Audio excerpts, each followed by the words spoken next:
There are moments when history whispers through objects, through faces frozen in time, through the smallest details that refuse to stay hidden. This is the story of one such moment. A photograph taken in 1904, a seemingly innocent portrait of a child holding a porcelain doll, and the reflection that changed everything we thought we knew about the family who posed for it. What begins as a simple archival discovery becomes a descent into mystery, memory, and the unsettling realization that some truths are designed to be overlooked. The image itself is delicate, printed on thick cardstock with the embossed name of a Philadelphia studio along the bottom edge. The girl sits upright in a velvet chair, her dress buttoned to the collar, her expression solemn in the way children were taught to hold themselves before the camera. In her arms rests a doll, porcelain-faced, with painted lips and glassy eyes, dressed in lace that mirrors the girl's own clothing. For decades, this photograph lived in a donation box, part of an estate clearance from a family whose name had faded into obscurity. It was catalogued, stored, and nearly forgotten. But then someone looked closer. "Where are you calling from? I want to know." Leave a comment and subscribe to the channel so you don't miss any stories. It started with a scanning project, a routine effort to digitize historical family portraits for preservation. The photograph was laid flat beneath the glass, the scanner's light sweeping across its surface in precise, mechanical rhythm. When the digital file appeared on the monitor, the archivist leaned closer, adjusting the brightness, sharpening the details. The girl's face came into focus, her eyes wide and unblinking, her hands clutching the doll with a tension that felt almost protective. The doll itself was exquisite, hand-painted features, real human hair sewn into its scalp, clothing stitched with the kind of care reserved for something deeply cherished. But it was the background that caught the archivist's attention. Behind the girl, mounted on the studio wall, hung a large oval mirror framed in dark wood. The mirror reflected the studio, light fixtures, draped fabric, the edge of a window. And there, just visible in the upper left quadrant of the reflection, was a face. It was faint, barely discernible at first glance, but unmistakable once you saw it. A woman's face, pale and partially obscured, her eyes directed not at the camera but at the girl in the chair. The expression was difficult to read, concern, perhaps, or something closer to fear. The archivist zoomed in, heart pounding, and the face became clearer. High cheekbones, deep-set eyes, dark hair pulled back tightly. The woman was not part of the formal portrait. She was not seated. She was not acknowledged. She was simply there, reflected, watching. The discovery was logged immediately. The photograph was re-examined under magnification, cross-referenced with studio records, and subjected to forensic image analysis. The face was real, not a trick of light, not pareidolia, not a chemical accident of the developing process. It was a human being, present in the room during the exposure, standing just outside the frame. The question became, who was she? And why was she there, unseen and unrecorded, while the child posed with her doll? The search for answers began with the studio itself. The embossed name led to a photographer's business that operated in Philadelphia between 1898 and 1912. The studio specialized in family portraits, infant photography, and memorial images, common practices in an era when photography was still a formal, expensive ritual. The photographer kept meticulous ledgers, recording the names of clients, the dates of sittings, and occasionally notes about the subjects. The entry for this particular session was brief: March 14, 1904. Whitmore family. Child portrait with doll. Payment received. No other names were listed. No mention of additional subjects. No indication that anyone else had been in the room. The Whitmore family was traced through census records, property deeds, and society pages. They were a middle-class merchant family, comfortable but not wealthy, with ties to the textile trade. The child in the photograph was identified as Eleanor Whitmore, age 7 at the time of the sitting. She was the only daughter of Charles and Margaret Whitmore, both deceased by 1943. Eleanor herself lived until 1976, dying childless in a nursing home outside Pittsburgh. Her personal effects had been donated to a historical society, which is how the photograph eventually entered the archive. But the woman in the mirror, she remained nameless. The investigation expanded. Researchers combed through household records, searching for evidence of domestic staff, governesses, or relatives who might have been present during the sitting. The Whitmores employed a housekeeper and a cook, both documented in city directories. The cook was Irish, listed as Mary O'Connell. The housekeeper's name appeared inconsistently, sometimes recorded as Sarah, sometimes as Sally, with no surname. Payroll records were incomplete. Immigration logs offered no clarity. Birth and death certificates were missing. It was as though the woman had existed only in the margins, visible but unrecorded, essential but unnamed. The next breakthrough came from an unexpected source. A private diary kept by Margaret Whitmore, Eleanor's mother, discovered among the donated effects. The diary was fragile, its pages yellowed and brittle, the handwriting tight and controlled. Most entries were mundane: household expenses, social calls, notes about the weather. But one entry, dated March 12, 1904, stood out. Eleanor has grown attached to the girl. I do not approve. Charles insists it is harmless. I have asked that she be kept to the kitchen during the sitting. The photographer must not include her. It would raise questions. The entry was cryptic, troubling. The girl was not named. The nature of Eleanor's attachment was not explained. The reason for exclusion was implied but not stated.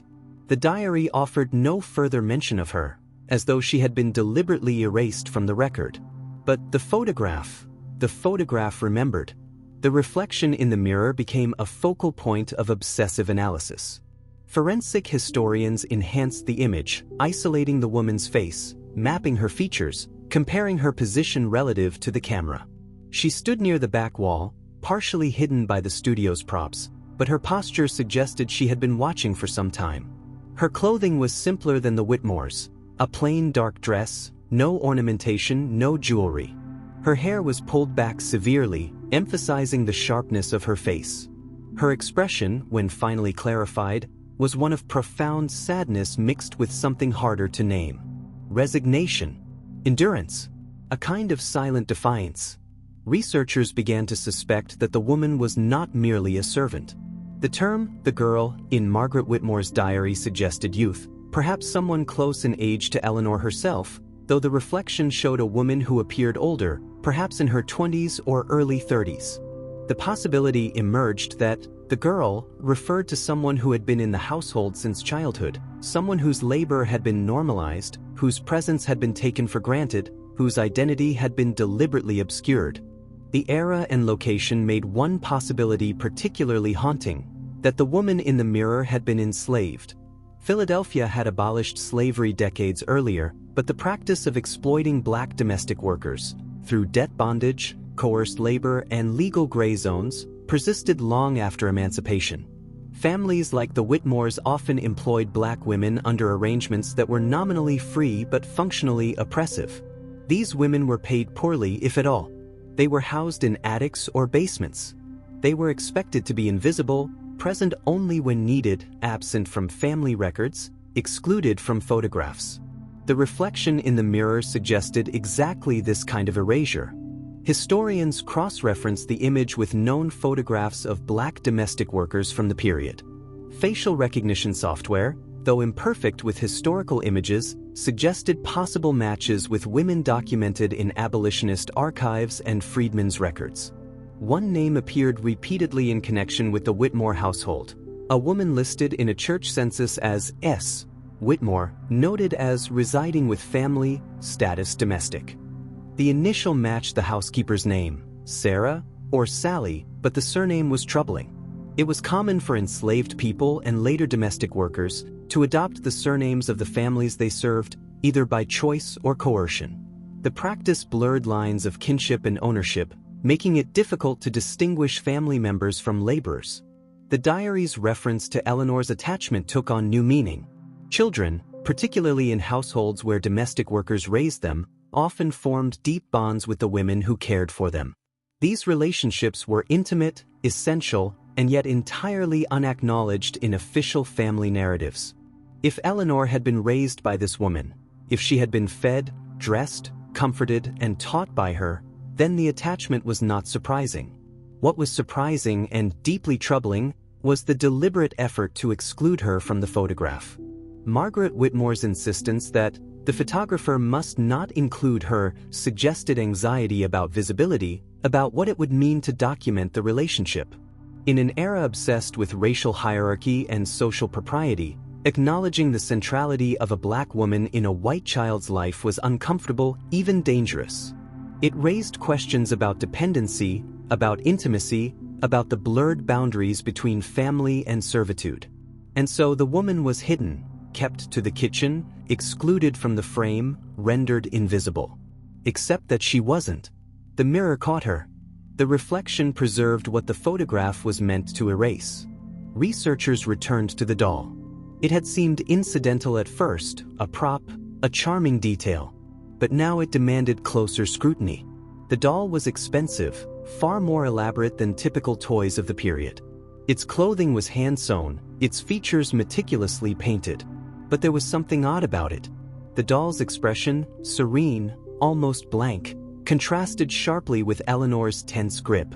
The child held it not with affection but with something closer to possession, her fingers pressed into the doll's torso, her arms locked around it as though afraid it might be taken away. And the doll's face, when magnified, revealed something unsettling. The paint was uneven, as though it had been retouched multiple times.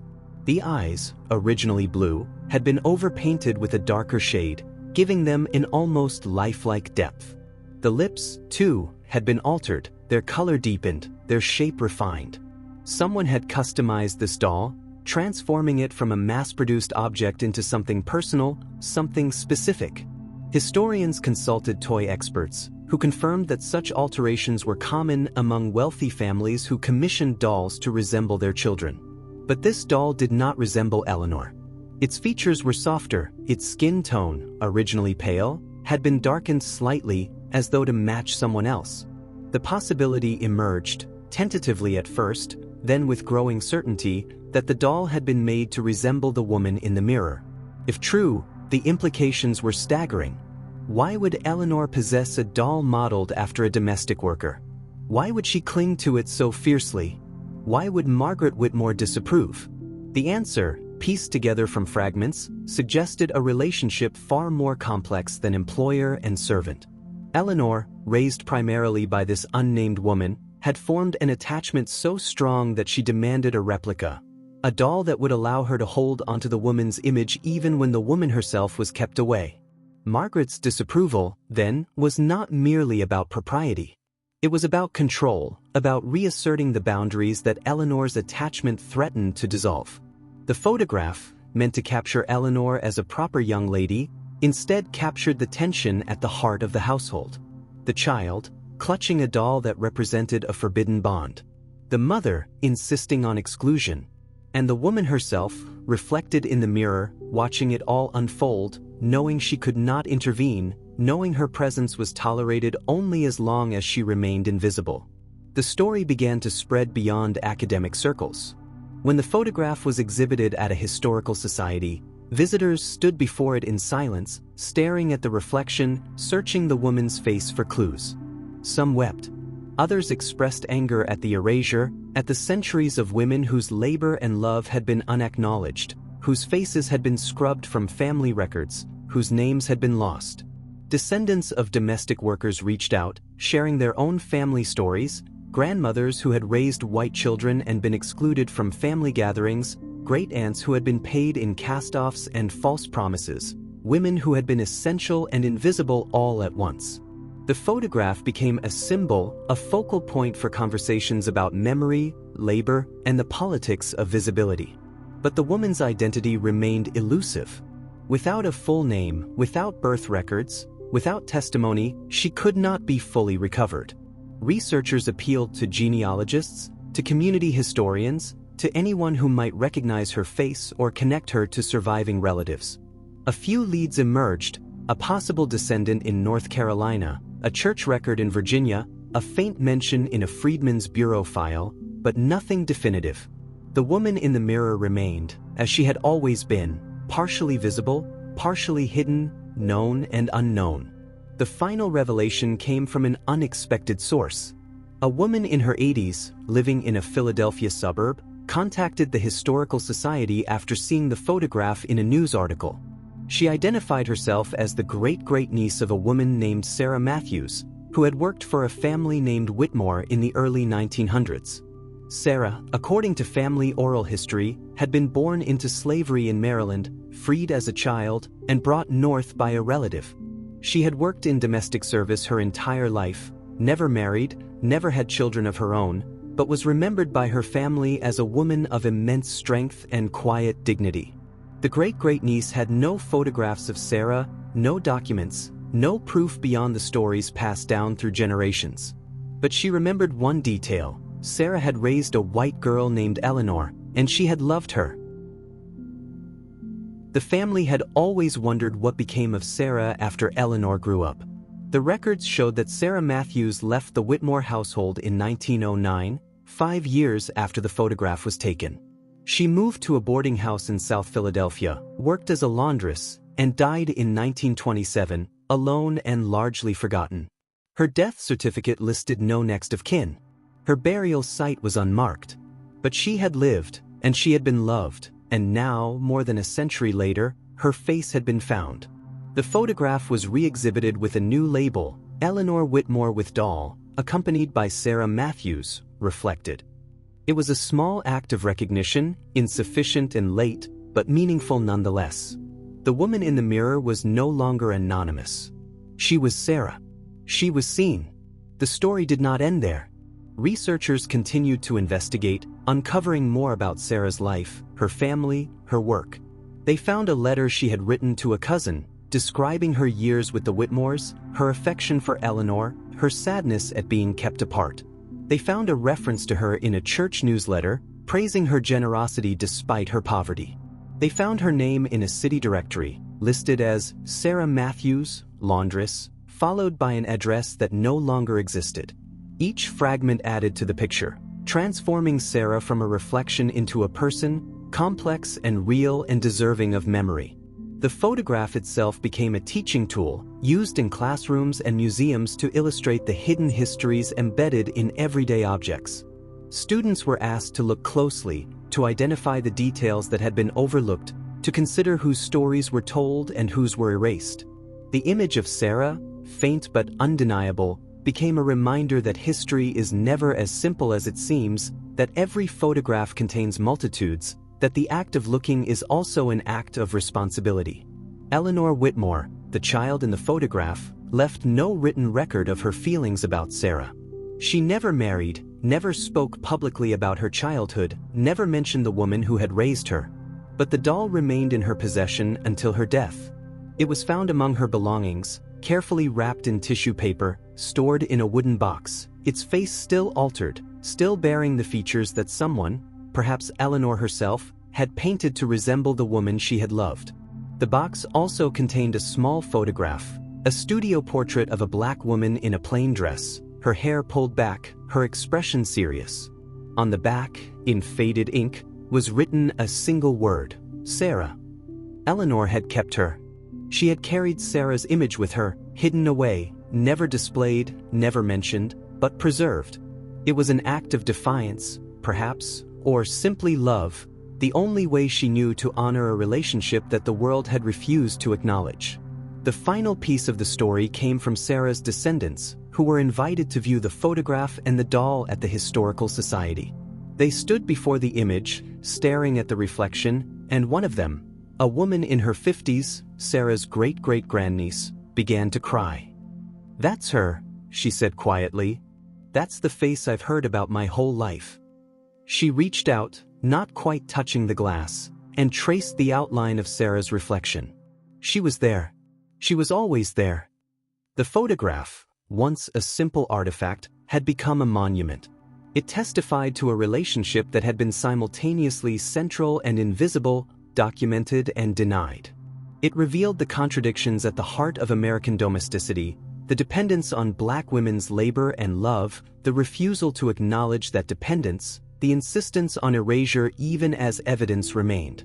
And it proved, in the end, that erasure is never complete. Reflections persist. Faces appear. Memory survives. The woman in the mirror, kept to the kitchen, excluded from the frame, rendered invisible by design, had nonetheless been seen. She had been captured, reflected, preserved.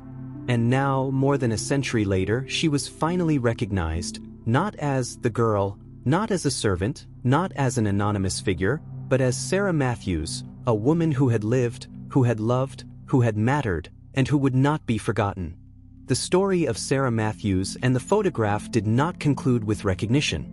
In fact, the discovery of her identity opened corridors into other rooms, other mysteries, other lives that had been deliberately obscured. As researchers continued to examine the Whitmore family records, a pattern began to emerge, a pattern of presence and absence, of women who appeared in household ledgers but vanished from photographs, of names that surfaced briefly in diaries only to disappear without explanation. Sarah was not an isolated case. She was part of a system, a structure of labor and erasure that had sustained families like the Whitmores for generations. The investigative team expanded their search, moving beyond the single photograph to examine the entire archive of images donated from the Whitmore estate. There were dozens of portraits spanning 4 decades, from the 1880s through the 1920s. Family gatherings, holiday celebrations, formal studio sittings, casual snapshots taken in gardens and parlors. In every image, the family appeared impeccably dressed, carefully composed, surrounded by the material comfort of their class. But in several photographs, if you looked closely, if you enhanced the shadows, adjusted the contrast, examined the edges and backgrounds with forensic attention, other figures appeared. A hand visible in a doorway, holding a tray. A silhouette behind a curtain, partially visible through translucent fabric. A face reflected in a window, watching from outside. These were not accidents of composition. They were evidence of lives lived in parallel, of women who moved through the same spaces but were never meant to be documented, never meant to occupy the same frame as the family they served. One photograph in particular drew intense scrutiny. Taken in 1907, it showed the Whitmore family seated at a formal dining table, celebrating what the inscription identified as Charles Whitmore's 50th birthday. The table was laden with food, roasted meats, elaborate pastries, crystal decanters filled with wine. The family members smiled, their faces bright with celebration. But in the far corner of the image, barely visible through the doorway leading to the kitchen, stood a figure. The figure was blurred, caught mid-motion, but the forensic enhancement revealed enough to confirm it was a woman. She wore a dark uniform, her hair covered by a white cap, her posture suggesting exhaustion. Her face, though indistinct, showed no trace of celebration. She was not part of the gathering. She was there to serve it, to sustain it, to remain invisible while making it possible. When the image was cross-referenced with household records from 1907, researchers found that Sarah Matthews was still employed by the Whitmores at that time. The figure in the doorway could have been her. The realization deepened the tragedy. Sarah had been there for Eleanor's childhood, for the family's milestones, for their moments of joy and comfort. She had witnessed their lives, facilitated their routines, absorbed their demands. And yet, in the visual record they left behind, she existed only as a shadow, a blur, a reflection. The research team reached out to other historical societies, museums, and archives across the country, asking a simple question: how many other photographs contained hidden figures? How many reflections, shadows, and peripheral presences had been overlooked because no one thought to look for them? The response was overwhelming. Archivists from Virginia to California began re-examining their collections, applying the same forensic techniques, searching for the women who had been edited out of history not through deliberate destruction but through selective framing, through decisions about who deserved to be centered and who could be ignored. The findings were staggering. Thousands of photographs from the late 19th and early 20th centuries contained evidence of domestic workers, Black women, immigrant women, indigenous women, who had been present but unacknowledged. In parlors and kitchens, nurseries and gardens, these women appeared in fragments. A hand steadying a child, a figure carrying laundry, a face visible through a window. Each image told the same story of labor rendered invisible, of relationships denied, of lives deemed unworthy of documentation. One particularly haunting discovery came from a collection of photographs taken at a wealthy estate in South Carolina. In a series of images documenting a child's birthday party in 1896, researchers identified the same black woman appearing in the background of multiple shots. She was never fully in frame, never acknowledged by the subjects, but she was always there, arranging decorations, serving food, watching the children play. When the research team traced the estate's records, they found her name, Louisa Grant, listed as nurse and domestic, permanent resident. Louisa had been born enslaved on the property in 1862, 3 years before emancipation. After the war, she had remained with the family, transitioning from enslaved labor to paid domestic work, though the pay, as the records showed, was negligible, often withheld, and supplemented only by room and board. She had raised 3 generations of children in that household, yet she appeared in not a single formal family portrait. Her own children, the records revealed, had been sent away to relatives when they were young, deemed a distraction from her duties. Louisa died in 1923 at the age of 61, still employed by the family, still living in a small room above the kitchen. Her death was noted in the household ledger with a single line: Louisa Grant, deceased. Funeral expenses paid. The photographs that captured her in fragments were all that remained. The pattern repeated across regions and decades. In New England, researchers found images of Irish and French-Canadian domestic workers hovering at the edges of wealthy Protestant families.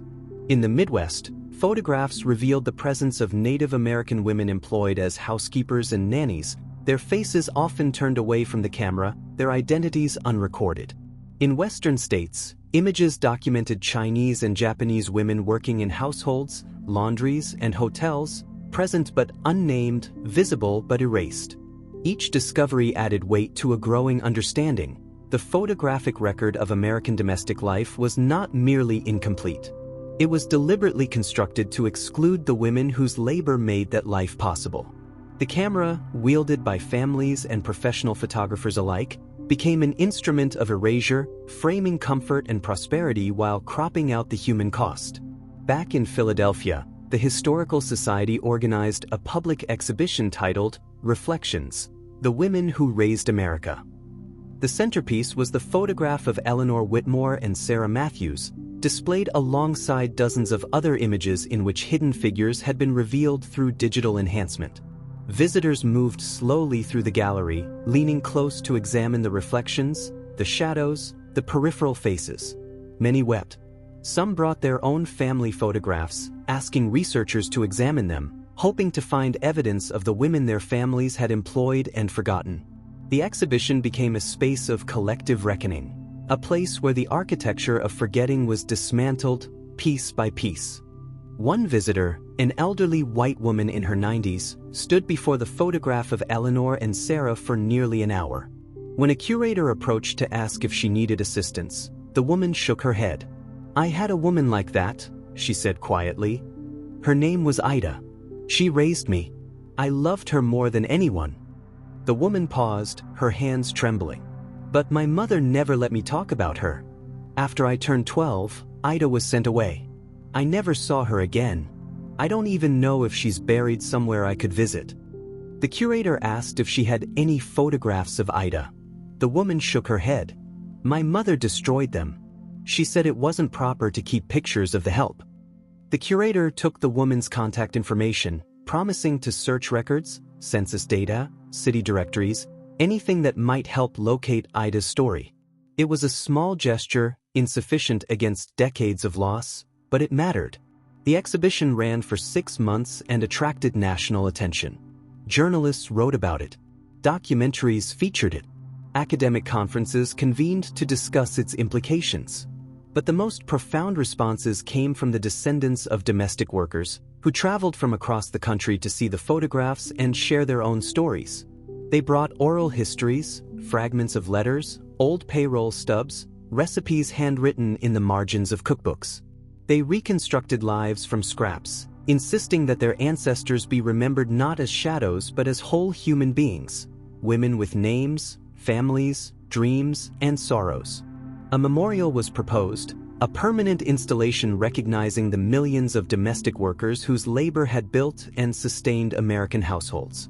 The design included a wall of mirrors, reflecting visitors back to themselves, forcing them to confront their own presence in the story. Engraved on the mirrors were the names of women like Sarah Matthews and Louisa Grant, women whose identities had been recovered through painstaking research. Beneath each name was a single word, seen. The photograph of Eleanor and Sarah became an icon, reproduced in textbooks, cited in academic papers, displayed in museums.